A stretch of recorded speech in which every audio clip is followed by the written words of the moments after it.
मध्य प्रदेश सरकार के जनजातीय कार्य मंत्री कुंवर विजय शाह ने कर्नल सोफिया कुरैशी को लेकर अपने बयान पर एक बार फिर भावुक शब्दों में खेद व्यक्त किया है। यह तीसरी बार है जब उन्होंने अपने बयान पर माफी मांगी है। उन्होंने साफ किया कि उनका किसी वर्ग विशेष या व्यक्ति का अपमान करने का कोई इरादा नहीं था।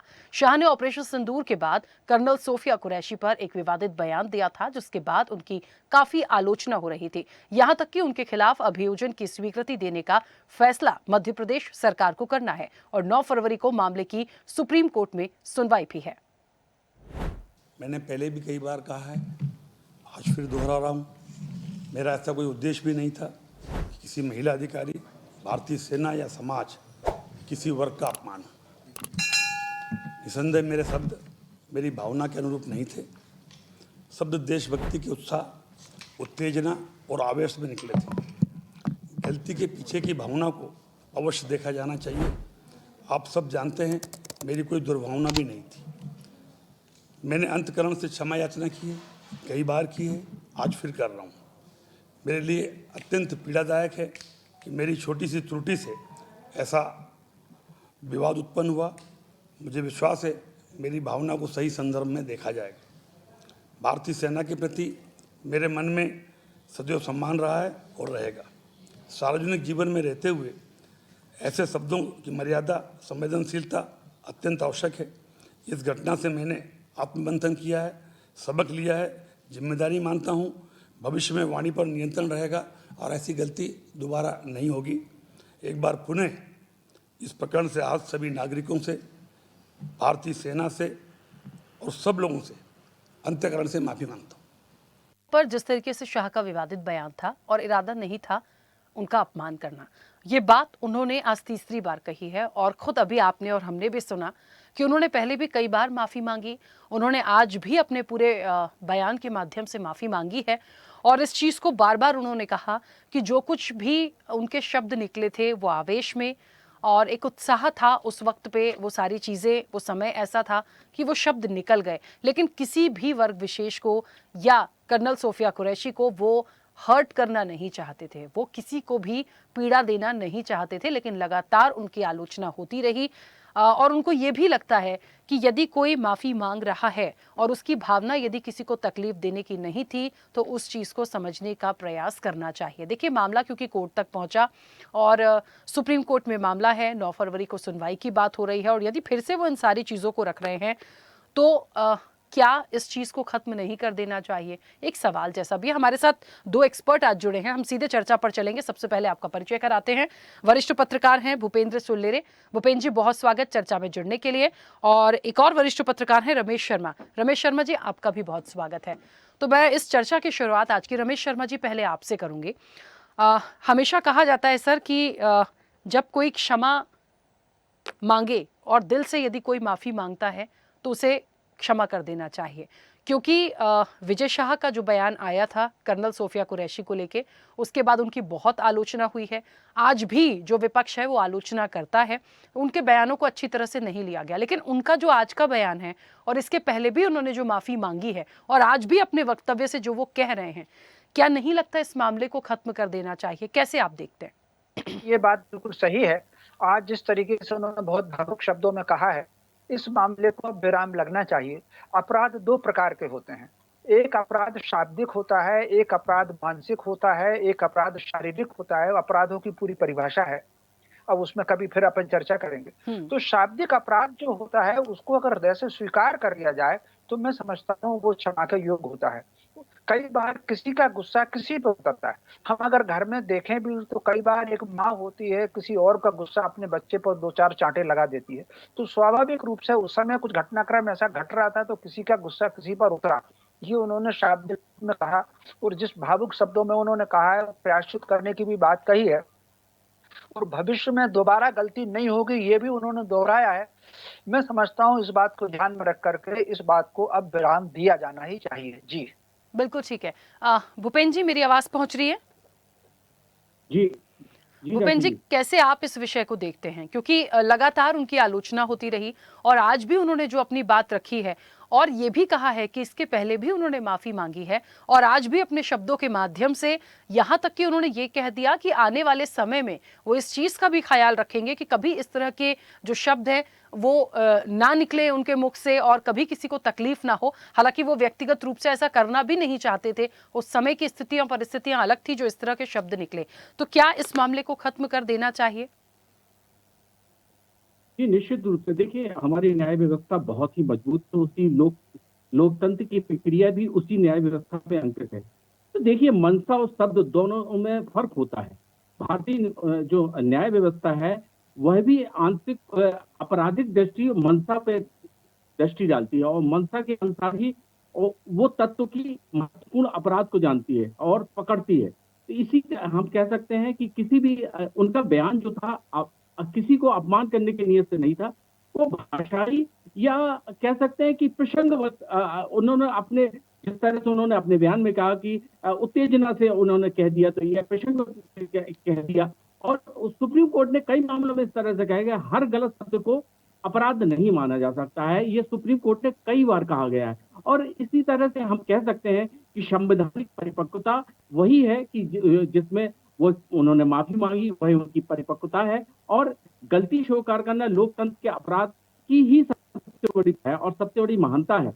माफी मांगकर उन्होंने सार्वजनिक रूप से अपने आप को एक आदर्श नेता के रूप में भी स्थापित किया। उसका मतलब कि कह सकते हैं कि टाल मटोल भी कर सकते थे, लेकिन उन्होंने क्या है, तो ये भारतीय संस्कृति और भारतीय न्याय व्यवस्था में दो ही चीजें हैं, प्रायश्चित करना और वह मार्ग ही माफी की ओर कहता है। तो हम कह सकते हैं कि जिस तरह से सुप्रीम कोर्ट भारत के लोकतंत्र की नींव की रक्षा करने के लिए है, उसी तरह से हम ये भी कह सकते हैं लोकतंत्र में गलती ही माफी को स्वीकार करने वाली प्रक्रिया है। लेकिन अगर कोई माफी के बाद भी सजा की बात कहे तो ये न्याय में नहीं, ये प्रतिशोध है किसी भी तंत्र का। तो हम ये कह सकते हैं कि निश्चित रूप से कि उन्होंने माफी मांगी है, प्रसंगवश ऐसा हो गया है। और हमारी न्याय व्यवस्था में ऐसे कई उदाहरण आए हैं कि शब्द पे नहीं बल्कि उसकी मंशा पे, उसके मंशा के तत्व पे कहा गया है। तो इसलिए इनकी भी मंशा से देखा जाए कि उन्होंने क्या किस तरह से कहा है।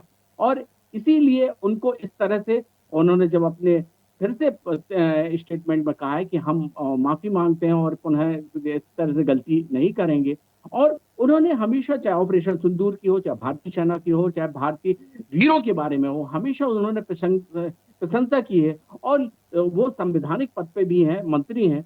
और हम ये भी कह सकते हैं कि लोग जो भारतीय संविधान है उसकी अनुच्छेद 19A की धारा A के तहत अभिव्यक्ति की स्वतंत्रता है, वहीं पर अभिव्यक्ति की स्वतंत्रता के तहत ये भी करता है, वहां पे रोक भी लगाता है कि वह अपराध की श्रेणी में जब आएगा जब वह बयान अगर किसी भी रूप से वह आपराधिक मंशा के रूप में कहा हुआ, ऐसा तत्व दर्शाए कि वह आपराधिक मंशा के रूप में है।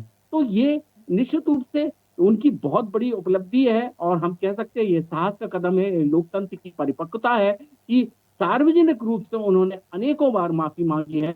अतः ये न्याय को सुप्रीम कोर्ट में ये मामला है और सुप्रीम कोर्ट निश्चित रूप से प्रसंगवत इसमें नई गाइडलाइन देगा और यह भी कहेगा कि जब व्यक्ति और इस धरातल पे है और उस व्यक्ति ने अपनी सार्वजनिक रूप से माफी मांगी है तो उसकी एक नई व्याख्या आएगी और नई गाइडलाइन आएगी। तो निश्चित रूप से यह कहा जा सकता है कि संविधान में या कानून में यह प्रक्रिया है कि कोई भी अपराध को अगर हमें खत्म करना है तो माफी ही उसकी पहली प्रक्रिया है, प्रतिशोध नहीं है।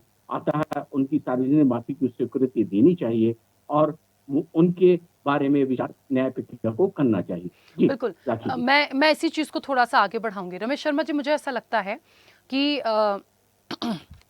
शुरुआत हमने जैसे यहाँ पर की कि कोई माफी मांगता है, आमतौर पर दो व्यक्तियों में यदि विवाद हो जाए और यदि एक व्यक्ति जाके एक क्षमा याचना करता है तो माफी दे दी जाती है। तो यहाँ तो चलिए एक देश से जुड़ा हुआ मामला था, कर्नल सोफिया कुरैशी को लेकर मामला था, एक मिनिस्टर का बयान है, तो काफी विवाद हुआ। लेकिन आज जो विजय शाह ने कहा और उन्होंने इस चीज को कहा कि मेरी एक त्रुटि से इतना बड़ा विवाद उत्पन्न हो गया और मेरी भावना बिल्कुल ऐसी नहीं थी, मैं एक बार फिर से माफी मांगता हूं क्योंकि मामला कोर्ट में है। मुझे लगता है उनके इस माफीनामे से बार बार उन्होंने क्योंकि माफी मांगी है और आज जिस तरीके से उन्होंने अपने भाव रखे हैं, अपने शब्द रखे हैं, ये मामला देखिए डिसीजन सुप्रीम कोर्ट से होगा, ये एक अलग विषय है, लेकिन एक बड़ा संदेश जरूर जाता है कि माफी जब मांगी जाती है तो माफी दे दी जानी चाहिए। और जिस भाव के साथ उन्होंने कहा है, मुझे लगता है कोर्ट की तरफ से भी एक ऐसी कोई गाइडलाइन आ सकती है, जैसा कि भूपेंद्र सुल्लेरे जी कह रहे थे कि कम से कम आने वाले समय में इस तरह के बयान या इस तरह के शब्दों का प्रयोग कभी हो ही ना, कोई भी हो उनके मुख से। और यदि कभी बाय मिस्टेक कोई ऐसी बात आ भी जाती है, मुझे लगता है तुरंत ही उस चीज पर खेद व्यक्त करके अपने शब्दों को वापस ले लेना चाहिए, जिसको हम एक छोटे से शब्दों में कहते हैं ना, टंग स्लिप हो गई, तो हम क्या कह रहे हैं हम तुरंत यदि समझ गए तो हम वहां पे भी माफी मांग लेंगे। लेकिन ये बयान काफी वायरल हुआ, काफी विवाद हुआ, इसलिए ये चीजें यहां तक पहुंची। देखिए, मोटे तौर पर दो बातें हैं। चूंकि मामला सुप्रीम कोर्ट में है, तो सुप्रीम कोर्ट का जो माननीय न्यायाधीश हैं, वो न्याय प्रक्रिया के आधार पर क्या निर्णय देते हैं, ये उनके विवेक की बात है। और इस पर हम लोगों को चर्चा करने का ना तो अधिकार है और ना उतनी हमारी सीमा है। लेकिन माफी के ऊपर मैं ये कहूंगा कि भारतीय परंपरा में सबसे पहले तो विजय शाह जी के शब्द हम देखें। राजनेताओं में ऐसे बहुत से नेता हैं जिन्होंने हर कुछ बातें कही हैं, और जब माफी की बात आई है तो बहुत गोलमोल शब्दों में उन्होंने बात कही है। विजय शाह जी ने ऐसा बिल्कुल नहीं कहा, उन्होंने स्पष्ट शब्दों में कहा और आत्मिक रूप से उन्होंने इस बात का खेद व्यक्त किया। तो स्वाभाविक रूप से उन्होंने जिस प्रकार में दो उदाहरण देना चाहता हूं भारतीय वाङ्मय के। वाल्मीकि रामायण अगर आप देखेंगे तो जब लक्ष्मण जी को पता चला कि माता कैकेयी ने कहा हुआ है, तो उनके आवेश में कई शब्द निकले और उस समय उसके बाद उन्होंने माफी मांगी। भरत जी को जब लौट करके आए तो उनके भी आवेश में कुछ शब्द निकले, फिर उन्होंने माफी मांगी। तो स्वाभाविक रूप से कई वक्त माफी का भी एक अपना प्रकार होता है। विजय शाह जी के जो आज मैंने शब्द उनका गौर से सुना, कई बार एक बात राखीजिए, एक बात समझ लीजिए, हम लोग सार्वजनिक जीवन में है, सुल्लेरे जी भी सार्वजनिक जीवन में है, जो शब्द कहे जा रहे हैं वो जुबान से कहे जा रहे हैं, दबाव में कहे जा रहे हैं, या भीतर से निकल रहे हैं, हृदय से कहे जा रहे हैं। स्वाभाविक रूप से विजय शाह जी के आज जो शब्द थे वो केवल और केवल जुबानी शब्द नहीं थे, कहीं ना कहीं भाव उनका भीतर से आ रहा था। मैं समझता हूं इस बात को समझा जाना चाहिए। और जिस प्रकार इस समय राजनीति कैसी चल रही है कि मुद्दे की बात कम करना, छोटी सी बात को इशू बनाना, तो स्वाभाविक इसमें कोई शक नहीं कि उस समय जब उनकी जो प्रतिक्रिया थी वो एक सामान्य प्रतिक्रिया से हटकर थी, और स्वाभाविक रूप से, लेकिन वो उसको अब इशू ना बना करके वो अगर हृदय से इस बात को स्वीकार कर रहे हैं, और भविष्य में जैसा कि मैंने कहा कि उन्होंने ये भी कहा कि मैं भविष्य में बहुत ध्यान रखूंगा, तो स्वाभाविक रूप से विजय शाह जी जिस स्वभाव के व्यक्ति हैं, तो कहीं ना कहीं वो इस बात का ध्यान भी रखेंगे। और इसको सामाजिक स्तर पर और राजनीतिक स्तर पर इस मुद्दे को विराम लगना ही चाहिए। इस मुद्दे को जितना अपन हवा देंगे, स्वाभाविक रूप से जो लोग भारत में अशांति पैदा करना चाहते हैं, तनाव पैदा करना चाहते हैं, वो इसका दुरुपयोग करेंगे। विजय शाह जी की भावना का सम्मान करके इस मुद्दे को विराम देना ही चाहिए। भारतीय संस्कृति इसी बात की है। आप कल्पना करते कितने बड़े बड़े अपराध हैं, उन बड़े अपराधों में भी कहा गया कि तुम क्षमा मांग लो। जैसे हनुमान जी जब गए हैं सुंदरकांड में रावण के पास, तो उन्होंने यही कहा कि तुम क्षमा मांग लो राम जी से, वो राम जी तुमको क्षमा कर देंगे, जबकि रावण का अपराध तो कितना बड़ा था। विजय शाह जी का जो है वो केवल शाब्दिक बात है, और ठीक है जो उस वक्त कहा उन्होंने उसको बहुत हृदय से मान कर लिया है, तो मैं समझता हूँ इसमें स्वीकार कर लेना चाहिए और इस मुद्दे को यही विचार करना चाहिए। बल्कि मेरी दृष्टि में तो विजय शाह जी का व्यक्तित्व आज उनके शब्द सुन करके उनकी एक अलग छवि बनी। राजनेता इतनी विनम्रता के साथ इतने हृदय से शब्दों की माफी नहीं मांगते, जो 50-55 वर्ष हो गए हैं रिपोर्टिंग करते हुए। मैंने बहुत से राजनेताओं के शब्द देखे हैं, उन्होंने वापस लेने का भी वो भी देखा है मैंने।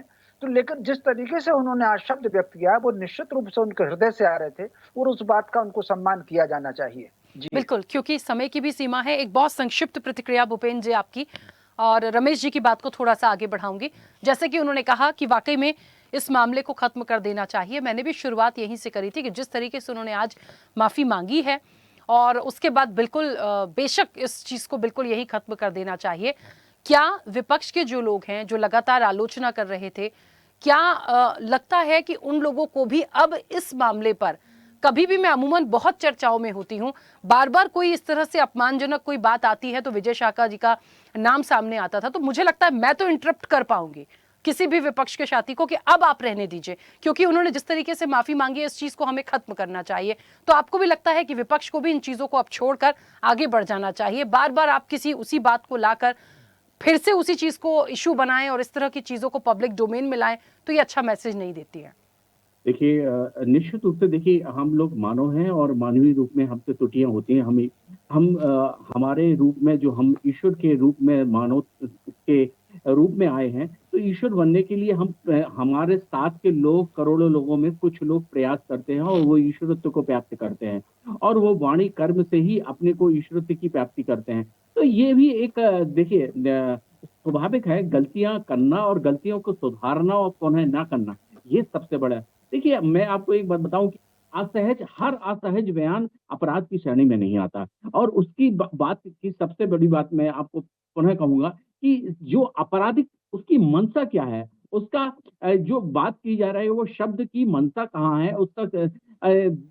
उसका अर्थ क्या निकल रहा है? और ये व्याख्या निश्चित रूप से सुप्रीम कोर्ट करती है और उसने काफ़ी रूप से किया है। आप देखिए कई फैसले हैं जो अभिव्यक्ति की आज़ादी अनुच्छेद 19 ए की व्यापक रूप से व्याख्या की गई है। उन्होंने राष्ट्र के विरोध में कितने कठिन शब्द कहे हैं जो कि आप बात नहीं कर सकते और बिल्कुल। उसके बारे में उनको बरी किया गया है। तो ये तो एक व्यक्ति की एक निश्चित रूप से कहा जा सकता है एक मानवीय त्रुटि थी, उस त्रुटि को वो माफी के रूप में मान रहा है।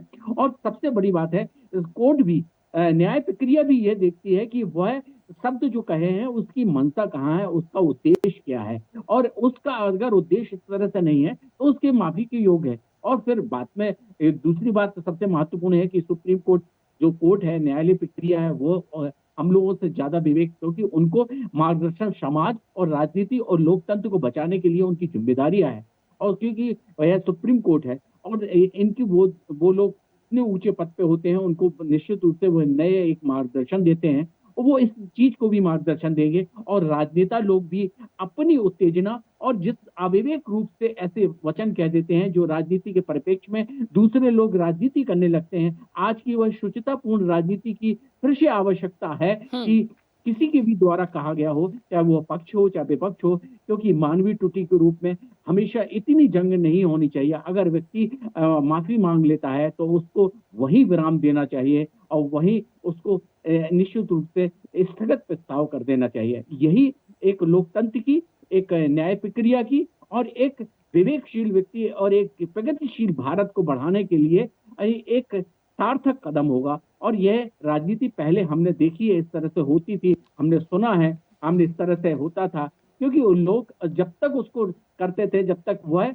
विवश न हो जाए अपनी माफी मांगने के लिए। और हम लोग तो सनातनी हैं उस चीज की, जिस तरह से हमारे अग्रज जी भाई साहब ने कहा, रामायण की चीज रखी, उदाहरण रखा। तो ये है कि अंततः अपराध को खत्म करने की प्रक्रिया ही क्या है? प्रक्रिया यही है माफी देना, क्योंकि वह पुनरावृत्ति ना हो। और वही सबसे बड़ा अपनी स्वीकृति है कि निश्चित रूप से हम उस अपराध को पुनः नहीं दोहराएंगे।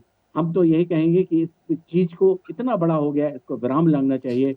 हम आगे की ओर बढ़ रहे हैं और हम समृद्ध भारत की चेतना कर रहे हैं। हमारी एक परंपरा है, एक संस्कृति है, उस संस्कृति के अनुरूप हम जिसको जानते हैं उसके अनजाने में भी अगर गलती होती है तो भी हम, और जानबूझ के भी गलती करता है, दोनों में ही हम माफी को सर्वोच्च स्थान देते हैं। तो हम उस परंपरा को क्यों भूल रहे हैं? हम क्यों इस चीज को आगे नहीं बढ़ाएं? तो ये एक बात है। लेकिन निश्चित रूप से मंत्री जी एक राजनीति दल से हैं और राजनीति वो जीवन में करते हैं। तो आज की राजनीति हम जान रहे हैं कि किस तरह से आ रही है परिप्रेक्ष्य में। तो वो राजनीति के रूप में तब भी उनको इस चेतावनी में रहना चाहिए कि उनका जीवन एक राजनीतिपूर्ण जीवन है। उनकी कथन और उनके कर्म दोनों लोग विपक्ष देख रहा है और उनकी जनता देख रही है, मतदाता। तो निश्चित रूप से उनको भी सजग रहना चाहिए। और ये मुझे लगता है कि इस बार पुनः उनकी माफी मांगने से जनता जो नेता हैं, जो जनता के नेता हैं, उनके लिए भी संदेश जा रहा है कि हमारे कर्म और हमारी वाणी में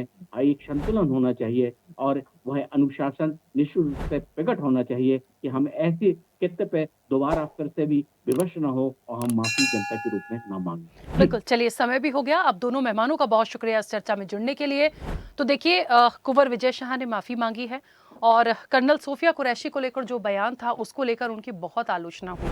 माफी उन्होंने पहले भी मांगी, लेकिन आज जो उनके भाव थे, जो शब्द थे, मामला क्योंकि सुप्रीम कोर्ट में है, कोर्ट क्या डिसीजन लेता है ये कोर्ट का विशेषाधिकार होगा। लेकिन उन्होंने जिस तरीके से माफी मांगी है, और हमारे जो एक्सपर्ट वरिष्ठ पत्रकार बैठे थे, हमें भी और उन्हें भी ये लगता है कि माफी से बड़ी कोई चीज नहीं होती। और आज जिन शब्दों के साथ, जिस भाव के साथ उन्होंने माफी मांगी है, इस पूरे मामले को खत्म कर देना चाहिए, इसका पटाक्षेप हो जाना चाहिए और विपक्ष को भी अब इन सब चीजों के लिए कोई भी सवाल उन पर नहीं उठाना चाहिए। चर्चा में इतना ही। बने रहिए स्वदेश न्यूज के साथ। सबसे पहले देश। ऐसे ही वीडियोस के लिए लाइक करें, शेयर करें, फॉलो करें। YouTube पर जाकर सब्सक्राइब कर बेल आइकन दबाना ना भूलें और ताजा अपडेट्स के लिए swedeshlive.com पर जरूर जाएं।